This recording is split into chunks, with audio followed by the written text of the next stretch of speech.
Hello friends, welcome back to our channel. Friends, India versus New Zealand champions trophy final league మ్యాచ్లో మన team India 1 కాదు 2 కాదు ఏకంగా 44 పరుగుల తేడాతో న్యూజిలాండ్ టీం పైన ఘన విజయం సాధించారు. ముఖ్యంగా వరుణ్ చక్రవర్తి ద ఫినామినల్ బౌలింగ్ వేసి న్యూజిలాండ్ బ్యాట్స్మెన్ అవుట్ చేశాడు.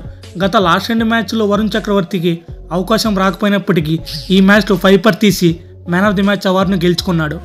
ఐసీసీ టోర్నమెంట్స్లో మన టీమిండియాకి గట్టి పోటీ ఇచ్చే న్యూజిలాండ్ టీం ఈ మ్యాచ్లో మన టీమిండియా స్పిన్నర్ దెబ్బకి కుప్ప కూలిపోయారు. ఈ మ్యాచ్ యొక్క హైలైట్స్ విషయానికి వస్తే ముందుగా టాస్ గెలిచిన న్యూజిలాండ్ టీం ఫీల్డింగ్ అయితే తీసుకున్నారు. ముందుగా మన టీమే బ్యాటింగ్ చేయబోతుంది. మన టీమిండియా స్క్వాడ్ ప్లేయింగ్ విషయానికి వస్తే వరుణ్ చక్రవర్తిని ప్లేయింగ్ లెవెన్ తీసుకొచ్చారు. ఇక మన టీమిండియా బ్యాటింగ్ పర్ఫార్మెన్స్ గురించి మాట్లాడుకున్నట్లయితే మన టాప్ ఆర్డర్ మొత్తం విరాట్ కోహ్లీ, శుభ్మన్ గిల్, రోహిత్ శర్మ వీళ్ళు ముగ్గురు పెద్దగా రన్స్ అయితే స్కోర్ చేయకుండా చాలా ఎర్లీగా అవుట్ అయ్యారు. బట్ మిడిల్ ఆర్డర్ బ్యాట్స్మెన్ చూసుకుంటే చాలా అద్భుతంగా రాణించారు. మెయిన్లీ అక్షర్ పటేల్ అలాగే శ్రేయసర్ వీళ్ళిద్దరూ మంచి పార్ట్నర్షిప్ రన్స్ అయితే బిల్డ్ చేశారు. వీళ్ళిద్దరు 4వ వికెట్కి ఏకంగా 98 పరుగుల పార్ట్నర్షిప్ని బిల్డ్ చేశారు. ఈ రన్స్ అయితే మన టీమిండియాకి చాలా అంటే చాలా ఇంపార్టెంట్ రన్స్.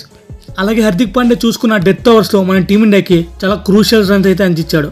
హార్దిక్ పాండ్యా 45 బంతుల్లో 45 పరుగులు చేశాడు. మెయిన్లీ శ్రేయస్ అయ్యర్ మంచి నాకైతే ఆడాడు.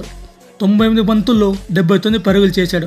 అలాగే అదర్ ఎండ్లో ఉన్న అక్షర్ పటేల్ చూసుకున్న శ్రేయస్ అయ్యర్కి మంచి సపోర్ట్ అయితే ఇచ్చాడు. ఇక న్యూజిలాండ్ టీం బౌలింగ్ విషయానికి వస్తే వాళ్ళు కూడా చాలా అద్భుతంగా రాణించారు. అలాగే ఫీల్డింగ్ చూసుకున్న the man Glenn Phillips out standing and amazing fielding అయితే చేశాడు.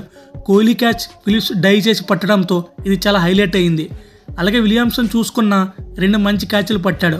ఇక బౌలింగ్లో చూసుకుంటే పవర్ ప్లేలో మన టీమిండియాకి టాప్ ఆర్డర్ బ్యాట్స్మెన్స్ చాలా వరకు డామినేట్ చేశారు. మాథ్యూ హెన్రీ చూసుకుంటే ఏకంగా 5 వికెట్లు పడగొట్టాడు. అలాగే స్పిన్ డిపార్ట్మెంట్లో రచిన్ రవీంద్ర అలాగే మిచెల్ శాంట్నర్ వీళ్ళిద్దరికి తొలి వికెట్ తీసుకున్నారు. అలాగే మన టీమిండియా 20 ఓవర్లు మూసేసరికి మొత్తం 249 పరుగులు చేసి 9 వికెట్లు కోల్పోయింది. ఇక 250 పరుగుల టార్గెట్ దిగిన న్యూజిలాండ్ టీంకి అయితే మంచి స్టార్ట్ అయితే రాలేదు. ముఖ్యంగా కేన్ విలియమ్సన్ మంచి రన్ స్కోర్ చేసినప్పటికీ అదర్ ఎండ్లో నుంచి కేన్ విలియమ్సన్కి పెద్దగా సపోర్ట్ అయితే రాలేదు. మెయిన్లీ మన టీమిండియా స్పిన్నర్స్ దెబ్బకి చాలా ఈజీగా బ్రేక్ త్రూ అయితే ఇచ్చారు.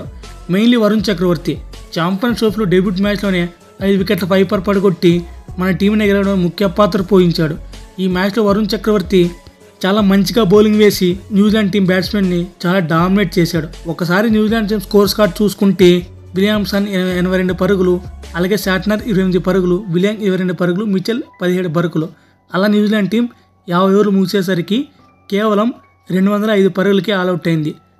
ఫ్రెండ్స్, ఈ వీడియో చివరి వరకు చూసినందుకు very thankful to you. Friends, దయచేసి మన ఛానల్ సబ్స్క్రైబ్ చేయడం మర్చిపోకండి. Thank for watching. Champions trophy updates రెగ్యులర్గా పొందాలంటే ఇప్పుడే మన యూట్యూబ్ ఛానల్ సబ్స్క్రైబ్ చేసుకోండి.